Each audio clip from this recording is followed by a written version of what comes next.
What's going on, YouTube? Legend here once again.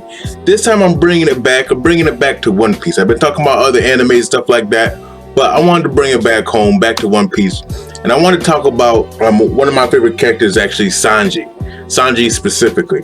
I'm a Zoro fanboy. I've always been a Zoro fanboy. So when it comes to Zoro versus Sanji, I'm always taking Zoro, right? All the time.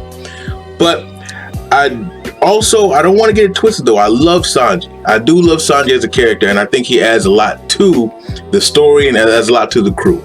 I decided to make this video because I feel like I've been hearing a lot of people kind of doubting Sanji. Right? They've been doubting him and they've been putting him down, and I think they're heavily underestimating him and how powerful he is now with his new raid suit. In the last chapter, in chapter 988 of One Piece, we saw that Sanji, it looks like Sanji was getting into a scuffle with King, right? Now, all kinds of speculation has been happening because of that. Is Sanji down and out from that attack? Is the scuffle going to continue? Is it going to be a little scuffle? Is it going to be a full-out 1v1 fight? Is it going to be Zoro and Sanji versus King? What's going to happen with that? And I feel like the general consensus I've been getting from people is that Sanji is going to get dominated by King. He's not ready, right? And honestly, I feel like Sanji is not on King's level yet either, but I feel like if he was forced to be in a 1v1 versus King, if he gave it his all, beaten to a pulp, give every single ounce of effort he has to beat King, I think Sanji can pull out the W. I know I sound crazy, I sound out of my mind, but I stick by my words. I think Sanji could pull a W in a 1v1 versus King if push comes to shove. Why? Because the main thing is that pre-time skip in One Piece, right? Pre-time skip, we've been led to believe consistently that Luffy, Zoro, and Sanji were all on par with one another, right? Like, Zoro has a lot of strength feats, so Zoro seems to be technically stronger than Sanji, but at the same time, Sanji is more clever, and I feel like that makes up the difference, and they stay on equal ground, right? Now, people always take the fact that Luffy beats the main bad guy, so Luffy must be stronger than them because he beat a stronger person, right? Constantly we go and use the Water 7 as an example when they're facing CP9. CP9, you know, Luffy fought Lucci, Zoro fought Kaku, and Sanji fought, what's his name? The wolf guy, right? But what people don't realize is that when they look at that same matchup, right? How did Luffy look at the end of the fight with Lucci, right? Luffy gave it his all. He couldn't move after the fight. Zoro, after he fought his guy, he was a little injured, but he was okay to walk around and fight the rest of the Marines and stuff like that. Sanji just got through a beatdown with another CP9 that he wasn't fighting back, Khalifa, and still pulled the W, right? Now, when you compare that, you see that like they were fighting a weaker person, but they were in a better shape at the end, and it equaled out, right? Luffy's going to fight the main person all the time, but I don't think he's that far ahead of the rest of the monster trio. Now, post-time skip is a different story a little bit, or it seems like a different story, because constantly Luffy's taking out the big bad. He's taking out Katakuri, he's taking out Doflamingo, he's taking out, you know, whoever else. He's taking out the big bad of the arc, right? And Luffy and Sanji don't seem to be getting that spotlight. Sanji has a scuffle with the Virgo, and he seems that, you know, like, even though he didn't lose that scuffle, like, you know, he looked like he got injured.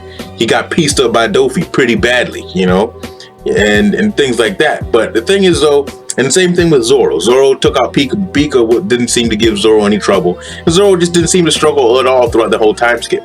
So it's hard to tell where they stand in comparison to Luffy. And it's hard to really sit there and believe that they can go toe-to-toe with Luffy in Gear 4th. But the thing is, though, I feel like, especially with the upgrades they got in Wano, they might be able to do something. If Sanji in Raid Suit goes against Luffy Gear 4, I don't think it's going to be a wash like that, right?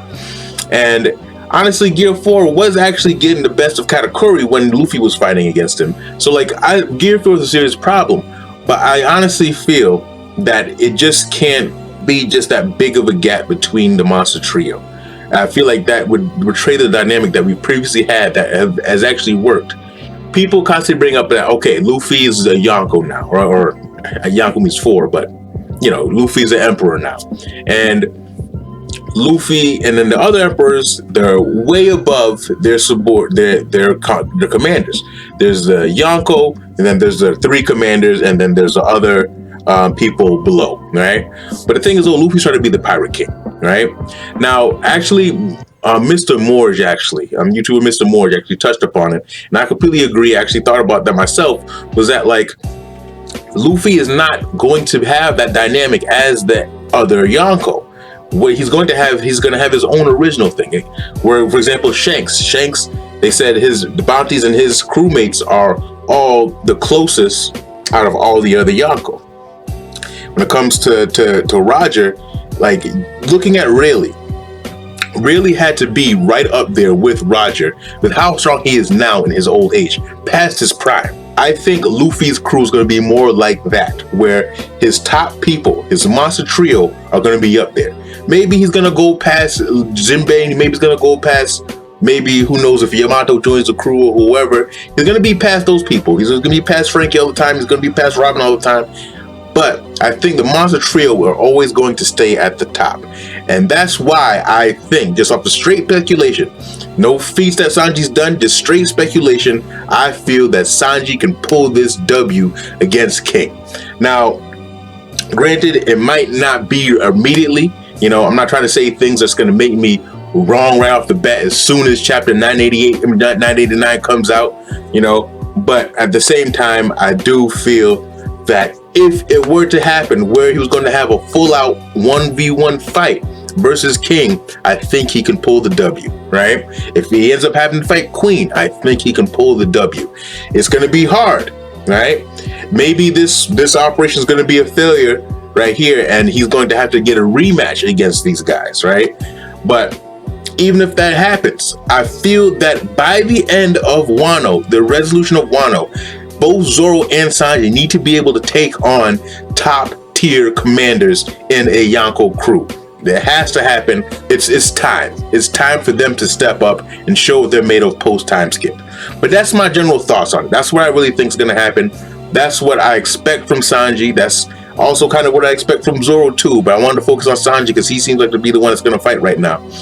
But that's what I really want to get the point across. And let me know what you guys think. If you like what I'm saying, if you like the content, let me know. Like the video. If you don't like it, if you completely disagree, if you hate what I'm saying, go ahead, dislike it. It's okay, you know. But definitely let me know what your thoughts are in the comments down below. And don't forget to subscribe to the channel so I can bring you regular content like this, regular One Piece content, other anime, things like that. So definitely stay tuned. I'll have more content like this in the future. So I'll see you guys later. And with that, legend out.